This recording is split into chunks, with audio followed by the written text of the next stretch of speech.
World test championship নিয়ে দীর্ঘ একটা ভিডিও করেছি। এই তো আজকেই কিছুক্ষণ আগে পাবলিশ হয়েছে। প্রত্যেকটা দলের সামনে কি ইকুয়েশন আছে ফাইনালে ওঠার ক্ষেত্রে, সবগুলো দলের ক্ষেত্রে একদম ডিটেইল সেখানে আলোচনা আসলে করেছি। যে আলোচনাটা করিনি সেটা হচ্ছে, বাংলাদেশ যদি অস্ট্রেলিয়ার বিপক্ষে এই ম্যাকাই টেস্ট জেতে তাহলে আসলে কি হবে? কি হবে? বাংলাদেশ তো তখন ওয়ার্ল্ড টেস্ট চ্যাম্পিয়নশিপের পয়েন্ট টেবিলে যুগ্মভাবে ২য় স্থানে উঠে আসবে। এমনকি অস্ট্রেলিয়াকেও পেছনে ফেলে সাউথ আফ্রিকা ১ নম্বরে থাকবে। নিউজিল্যান্ড এবং বাংলাদেশ যুগ্মভাবে ২য় অবস্থানে থাকবে। অস্ট্রেলিয়া তখন ৩ নম্বরে চলে যাবে, বা বাংলাদেশ আর নিউজিল্যান্ড যুগ্মভাবে ২য়, ৩য় স্থানে যদি থাকে তাহলে হচ্ছে গিয়ে অস্ট্রেলিয়া ৪ নম্বরে সেই হিসাবে বলতে পারেন। তো বাংলাদেশ কিরকম একটা উপলক্ষের সামনে দাঁড়িয়ে আছে আমরা সবাই তো নিশ্চয়ই বুঝতে পারছি। এই ওয়ার্ল্ড টেস্ট চ্যাম্পিয়নশিপের ফাইনালে উঠতে পারবে কি পারবে না এইটা নিয়ে আমাদের আগ্রহের জায়গাটা আর ভাই কোথায় ছিল? ইনফ্যাক্ট ১ম টেস্টেরও যখন ওই ৩য় দিন শেষে আমাদের সামনে জয়ের হাতছানি, তখনও আমি বলেছিলাম যে, "না ভাই, ধুর ও কিসের ফাইনাল আমরা খেলবো।" তবে টেস্ট জয়ের পর হিসাব নিকাশ করে দেখি না, বাংলাদেশের তো রিয়ালিস্টিক পসিবিলিটি রয়েছে ফাইনাল খেলার, এবং যদি আমরা ম্যাকাই টেস্টে জিততে পারি, তাহলে তো বললামই কি হবে? আমরা যুগ্মভাবে ২য় স্থানে উঠে যাব, অস্ট্রেলিয়াকে পর্যন্ত পেছনে ফেলে। তখন তো ফাইনাল খেলাটা আমাদের জন্য খুবই সম্ভব হবে। প্রশ্ন হচ্ছে, ম্যাকাইয়ের এই যে ২য় টেস্টে অস্ট্রেলিয়া যে মরণ কামড় দেবে, অস্ট্রেলিয়া যে প্রবলভাবে ফিরে আসার চেষ্টা করবে, সেইখানে বাংলাদেশকে আসলে কি করতে হবে? আমার কাছে খুব সহজ ২ টা রেসিপি আছে, যার মধ্যে একটাতে আমাদের হাত নাই এবং আরেকটাতে আমাদের হাত আছে প্রবলভাবে। সেগুলো আসলে কি? দেখুন, অস্ট্রেলিয়ান ক্রিকেট এখন এমন একটা ক্রস রোডে দাঁড়িয়ে রয়েছে, যেমনটা তাদের এন্টায়ার ক্রিকেট হিস্ট্রিতেই খুব একটা ছিল না। ১৪৯ বছর ধরে টেস্ট ক্রিকেট তারা খেলছে। টেস্ট ক্রিকেটের বয়সে ১৪৯ বছর।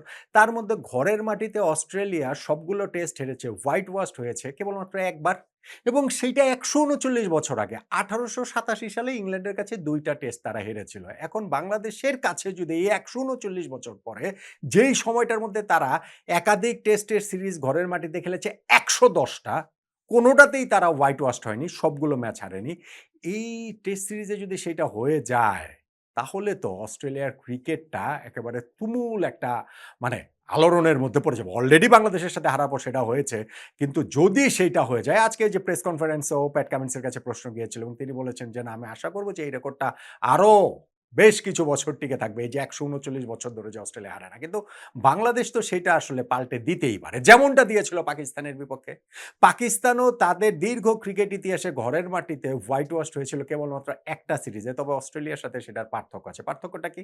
প্রথমত, পাকিস্তানের তো আর এই ১৫০ বছরের হিস্ট্রি না টেস্ট ক্রিকেটে। তারা টেস্ট ক্রিকেটে এন্ট্রি পেয়েছে ১৯৫২ সালে। ফলে বাংলাদেশ যখন ২০২৪ সালের সিরিজটা খেলে, তখন ৭২ বছর। ৭২ বছরে একটা মাত্র হোম সিরিজে পাকিস্তান হোয়াইট ওয়াশড হয়েছিল তখন পর্যন্ত। কিন্তু সেই একটা হোয়াইট ওয়াশ ছিল হচ্ছে গিয়ে ২০২২ সালে ইংল্যান্ডের কাছে। তার মানে ওই ঘটনার মাত্র বাংলাদেশ পাকিস্তান সিরিজের মাত্র ২ বছর আগে। তো এই ২ বছর পরে গিয়ে তারা ২য় বার হোয়াইট ওয়াশড হয়েছে বাংলাদেশের কাছে। আর অস্ট্রেলিয়া যে ২য় বার ঘরের মাটিতে হোয়াইট ওয়াশড হওয়ার আশঙ্কায় রয়েছে, সেইটা ১৩৯ বছর পর। পাকিস্তানের মতো ২ বছর পর না। ফলে এই ডিফারেন্সের জায়গাটা নিঃসন্দেহে রয়েছে। হ্যাঁ, বাংলাদেশের শঙ্কার জায়গা রয়েছে। একটা বড় শঙ্কার জায়গা যে আমরা একটু আত্মতুষ্টিতে ভুগি। আমরা কখনো যদি কোনো একটা টেস্টে খুব ভালো করি, তাহলে পরের টেস্টে খুব খারাপ করাটাও আমরা বহুবার দেখেছি। বহুবার ইনফেক্ট সেটা আমরা দেখি। ধরেন মাউন্ট পঙ্গাল, যে আমাদের সেই যে অবিস্মরণীয় টেস্ট জয় নিউজিল্যান্ডের বিপক্ষে। নেক্সট টেস্টের রেজাল্টে কি হয়েছিল? আমরা ইনিংস ব্যবধানে হেরেছিলাম। ধরেন ২০০৬ সালে অস্ট্রেলিয়াকে যে ফতুল্লা টেস্টে আমরা প্রায় হারিয়ে দিয়েছিলাম। ৩ উইকেটে লাস্টে গিয়ে আমরা হেরে গেলাম। নেক্সট টেস্টটা চট্টগ্রামে কি হয়েছিল? আমরা ইনিংস ব্যবধানে হেরেছিলাম। ধরেন আমরা এই অস্ট্রেলিয়ার বিপক্ষে ২০১৭ সালে ১ম টেস্টটা যে ২০ রানে জিতেছিলাম, রুদ্ধশ্বাস জয়। পরের টেস্টের রেজাল্ট কি হয়েছিল? আমরা ৭ উইকেটে হেরে গিয়েছিলাম। টার্গেট দিয়েছিলাম মাত্র ৮৬ রান। এরকম অনেক টেস্টের কথা বলা যাবে, অনেক ম্যাচের কথা বলা যাবে। ২০১৫ সালে পাকিস্তানের সঙ্গে যে অবিস্মরণীয় ড্র আমাদের খুলনাতে, নেক্সট টেস্ট আমরা ৩২৮ রানে হেরেছি।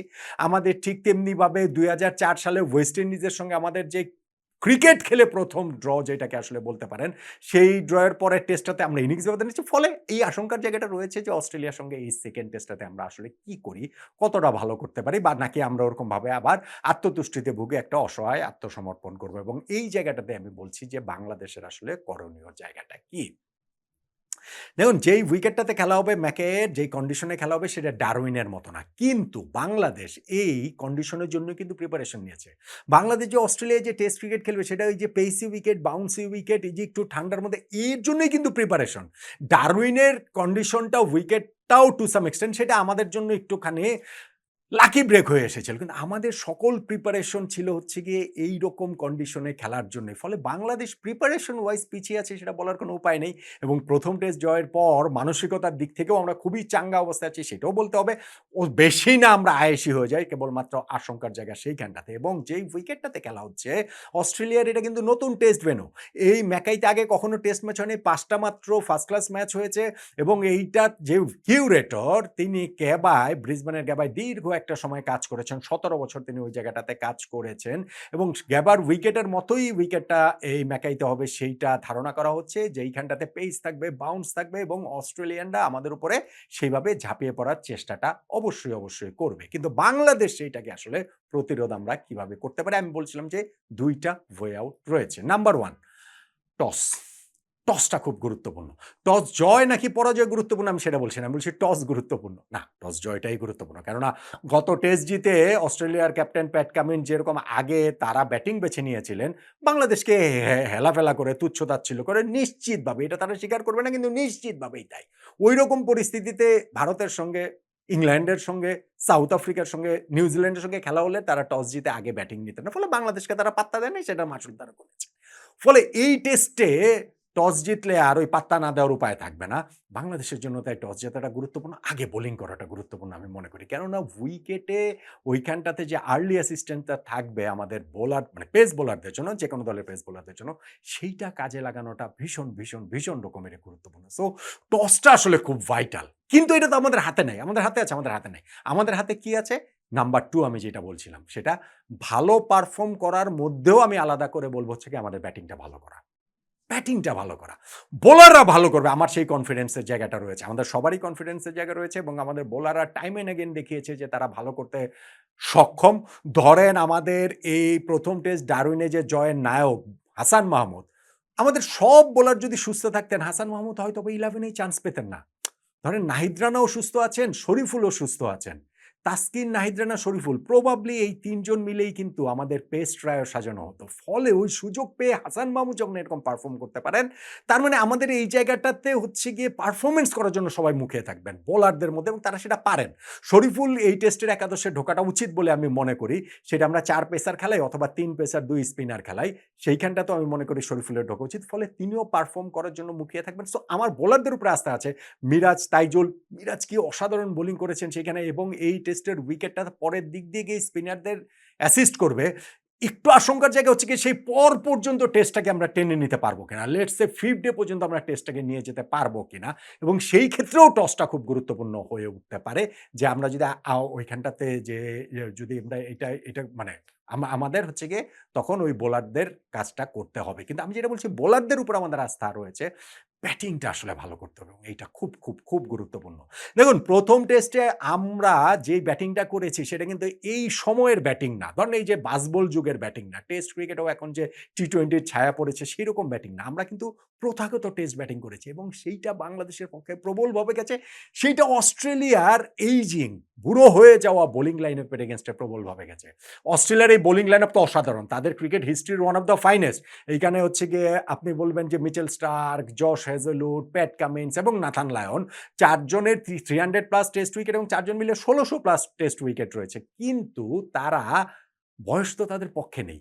ফলে তারাই যে সাম্প্রতিক সময়ে যে ছোট বার্স্টে তারা যে খেলেন, ম্যাচের দৈর্ঘ্য অত বড় হয় না, বাসবল ক্রিকেট প্রতিপক্ষ মেরে খেলে, ওইটা তাদেরকে স্যুট করে অনেক বেশি। বাংলাদেশ ১ম টেস্টে যেভাবে খেলেছে ১৩৮ ওভার খেলে আমরা ৪২৬ রান করেছি। মানে ওভার প্রতি আমরা ৩ রান করে নিয়েছি। এইটা অস্ট্রেলিয়ার এই বোলিং, এই বুড়িয়ে যাওয়া বোলিং লাইনআপকে স্যুট করে না। ফলে এইটা কি আমরা আসলে রিপিট করতে পারি কিনা? এটা খুবই চ্যালেঞ্জিং বলে আমার কাছে মনে হয় এবং আমি আসলে বিগ পারফরম্যান্স এক্সপেক্ট করছি। ১ম টেস্টে যারা ভালো করেছেন সেই তানজিদ তামিম তো সেঞ্চুরি করেছেন, সাদমানও ২ টা ইনিংসেই যে খুব খারাপ করেছেন, শুরু করেছিলেন বিষয়টা সেটা না। সেকেন্ড ইনিংসেও অপরাজিত ছিলেন, ১ম ইনিংসেও ভালো করেছেন। মমিনুলের কথাও সেটা বলতে হয়, ভালোই করেছেন। শান্ত তো অসাধারণ একটা ইনিংস খেলেছেন। মিরাজও শেষের দিকে টেইলকে নিয়ে ভালো প্রতিরোধ করেছেন। কিন্তু আমি মুশফিকুর রহিম এবং লিটন দাস এই ২ জনের কাছ থেকে আরো বড় কিছু, আরো ভালো কিছু এই টেস্টে এক্সপেক্ট করছি। স্পেশালি মুশফিক, যেইটা অস্ট্রেলিয়াতে তার ১ম সিরিজ এবং সিউরলি আর কোন সিরিজ খেলার সুযোগ তিনি তার ক্যারিয়ারে পাবেন না। এটা তিনি নিশ্চয়ই পুষিয়ে দেওয়ার চেষ্টা করবেন। ফলে আমি যেটা বলছিলাম যে ২ টা জায়গা বাংলাদেশের। একটা হচ্ছে গিয়ে টসটা জেতাটা গুরুত্বপূর্ণ, কিন্তু সেটা তো আমাদের হাতে নাই।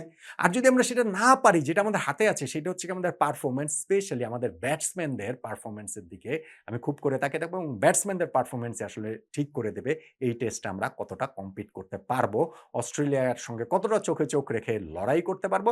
ইনফ্যাক্ট অস্ট্রেলিয়াকে চোখ রাঙিয়ে আরো একবার হারিয়ে দিতে পারবো কিনা ১৩৯ বছর পর অস্ট্রেলিয়াকে তাদের ঘরের মাটিতে হোয়াইট ওয়াশ কোনো দল করতে পারবে কিনা ১১০টা সিরিজ শেষে। এখন বাংলাদেশের এই জায়গাটাতে আমি দেখছিলাম যে গত কয়েকদিনের অনেক আলোচনা হয়েছে যে ১ম টেস্ট অঘটন নাকি অঘটন না। আমি এটা বেশ কিছু ভিডিওতে আলোচনা করেছি যে ভাই, অঘটনের সঙ্গে ভালো খেলার কোনো সম্পর্ক নেই। ম্যাচে বাংলাদেশ ভালো খেলেছে, টেস্ট ক্রিকেটে অঘটন হবে না, ১১টা সেশনে অঘটন হবে না। এগুলো মুখস্থ কথাবার্তা। আমাদেরকে এগুলো শেখানো হয়েছে, কিভাবে শেখানো হয়েছে, কারা শিখেছে, ওই আলোচনার মধ্যে গেলে এখন আবার অন্যদিকে আলোচনা চলবে। সেটার আলোচনা নাই করলাম। ওই মুখস্থ কথাবার্তা যদি আমরা বাদ দেই অথবা যদি ওটা আমরা একটু খোলা মন নিয়ে বুঝি, তাহলে হচ্ছে কি অবশ্যই অঘটন এবং তাতে বাংলাদেশের ক্রেডিট মোটেও খাটো হচ্ছে না। অ্যাবসোলিউটলি ওটা খাটো হচ্ছে না। এটা ক্রিকেট হিস্ট্রির one of the greatest ever upset. কিন্তু সেটাতে বাংলাদেশের ক্রেডিট কোনোভাবেই খাটো হচ্ছে না। আর এই জায়গাটাতে গিয়ে বাংলাদেশ ওই যে ১ম টেস্ট জেতার কারণে বাংলাদেশকে হচ্ছে গিয়ে অস্ট্রেলিয়ানরা নানান রকম যন্ত্রণার ভেতর দিয়ে নিয়ে যাচ্ছে। ওই ডারউইন থেকে ম্যাকাইতে নিয়ে যেতে ১৪ ঘন্টা ফ্লাইট, এগুলা ভাই হচ্ছে গিয়ে এটা আমি আমি আগেও একটা ভিডিওতে বলেছিলাম। এগুলা হচ্ছে গিয়ে ইনফিউরিয়রিটি কমপ্লেক্স থেকে, এটা হীনমন্যতার জায়গা থেকে একটু এই মানসিকতার জায়গাটা আসলে মনে হয় বদলাতে হবে আমাদের সবারই। আমি আজকেই ইনফ্যাক্ট একটা রিপোর্টে দেখছিলাম, ক্রিকবাজেই সম্ভবত, যে বাংলাদেশের ১৪ ঘন্টা লেগেছে, অস্ট্রেলিয়ারও কিন্তু ৯ ঘন্টা লেগেছে। অস্ট্রেলিয়ারও ডারউইন থেকে ওই ম্যাকাইতে যেতে ওই ফ্লাইটে তাদের হচ্ছে গিয়ে চার্টার্ড ফ্লাইট, তারপর তাতে ৯ ঘন্টা লেগেছে রে ভাই। মানে ওই যে নানান রকম কি সব বিরতি-টিরতি সবকিছু মিলিয়ে।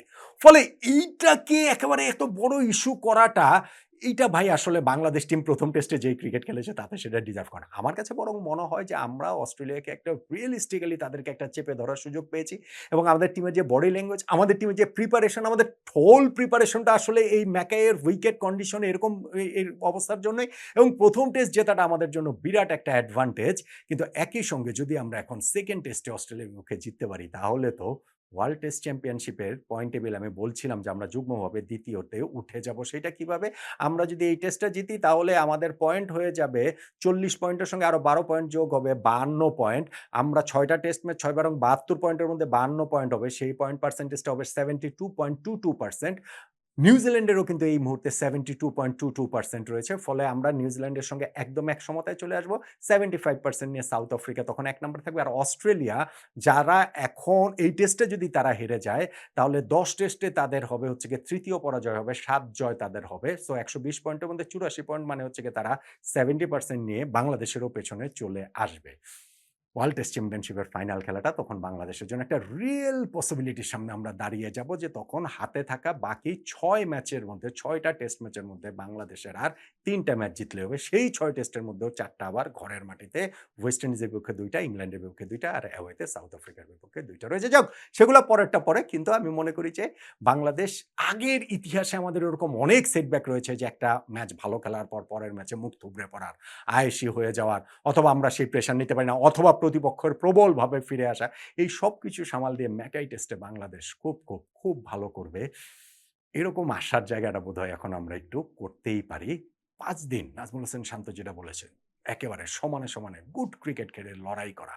আর যদি সেইটা হয়, তাহলে ইউ নেভার নো, যেকোনো রেজাল্টই তো হতে পারে। এমনকি বাংলাদেশের আবার জয়ও, নয় কি?